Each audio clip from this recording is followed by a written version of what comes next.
Imagine discovering someone is using your TV character without permission. Now imagine the studio that owns the show knows about it, and they're helping them. That's what Max Baer Jr. faced in 2013. For 23 years, he thought he owned exclusive rights to Jethro Bodine. He'd spent millions building a business empire around it. But a mysterious discovery changed everything. What CBS had been hiding would destroy his dreams and lead to a courtroom battle nobody saw coming. The last Beverly Hillbilly star was about to lose more than money. Max Baer Jr. was born on December 4, 1937 in Oakland, California. His arrival wasn't just another birth. It was the start of a life shaped by fame, pressure, and tragedy. His father, Max Baer Sr., was already famous.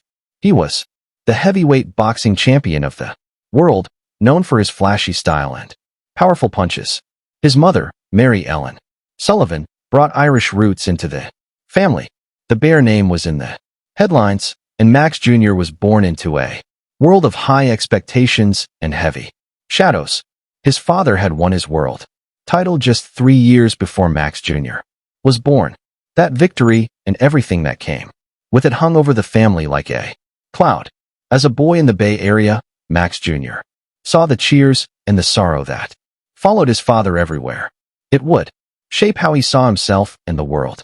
But behind the cheers was heartbreak. On August 25, 1930, Max Baer Sr. fought Frankie Campbell in San Francisco.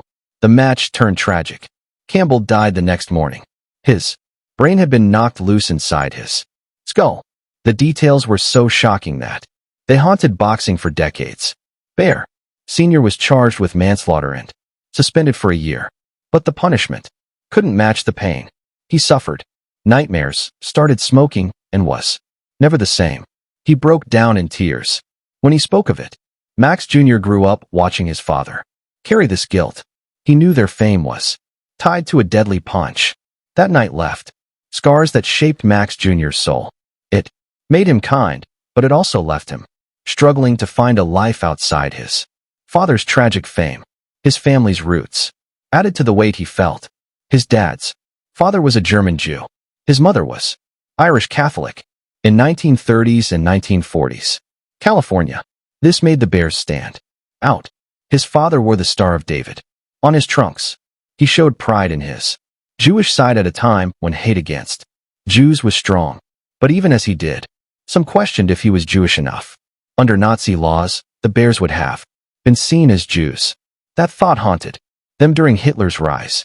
At home, his mother kept Irish Catholic traditions alive. Two strong cultures filled their house. Max Jr. grew up between them, proud but torn. He often chose roles that reflected this feeling. Characters who didn't quite belong because deep down he felt the same. He wasn't the first in his family to chase Hollywood dreams. His uncle, Buddy Baer, showed what was possible. Buddy was 68 and had fought 66 professional bouts. He won 59 of them, knocking out 53 opponents. Twice he fought Joe Louis for the title. In 1941, he nearly won, but a disqualification ended it. After boxing, Buddy acted in at least 17 films. He starred in Quoties in 1951 and Jack and the Beanstalk in 1952. He also appeared on TV through the 1950s and 1960s. Watching Buddy's success gave Max Jr. hope. It showed him that there was a way to step out of boxing's shadow, that strength and charm could create a new path. Max Baer Jr.'s story starts long before he became famous on TV. When he was at Christian Brothers High School in Sacramento, he wasn't just good at one sport. He was incredible at many. He earned letters in 4 sports. On top of that, he won the junior title at the Sacramento Open Golf Tournament, not once but twice. This made people take notice. And that wasn't the end of his golfing success. In 1968, he teamed up with the legendary Charlie Sifford and won the Pro Tournament at the Andy Williams San Diego Open. That victory was about more than sport. It sent a message at a time when golf still struggled with diversity. Max was proving himself again and again, just like his father, the great boxing champion Max Baer Sr. and his uncle, Buddy Baer, who was also a boxer and actor.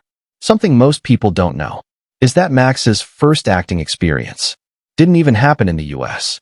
In 1949, when he was only 12, he appeared on stage in England. The play was Goldilocks and the Three Bears, and it was at the famous Blackpool Pavilion. For a boy from California, acting in a British theater was as far from Hollywood as you could get. But this early adventure showed that Max was ready to take risks. He wasn't afraid of stepping onto a new stage, literally. Before Hollywood came calling, Max served his country. In the late 1950s, he worked as a medical technician in the U.S. Air Force stationed at Gunter Air Force Base in Alabama. He learned discipline, precision, and how to handle pressure. He once told airmen that he wasn't fit to shine their shoes. He never forgot where he came from, and he always showed respect for those who served in combat.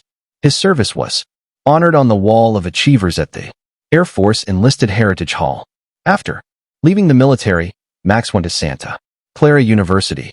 There he earned a degree in business administration and even minored in philosophy.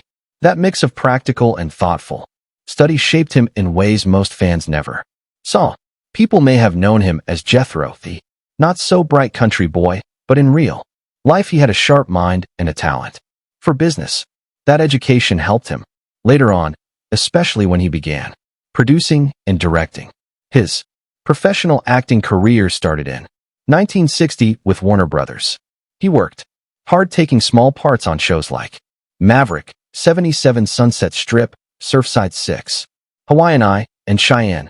These roles built his confidence. He learned the ropes, and by 1962, he was ready for his big break. That break came with the Beverly Hillbillies. In 1962, Max took on the role of Jethro Bodine. At 6 feet 4 inches, he fit the part perfectly. Audiences loved his goofy charm. The show ran for 9 seasons from September 26, 1962 to March 23, 1971. It had 274 episodes, 100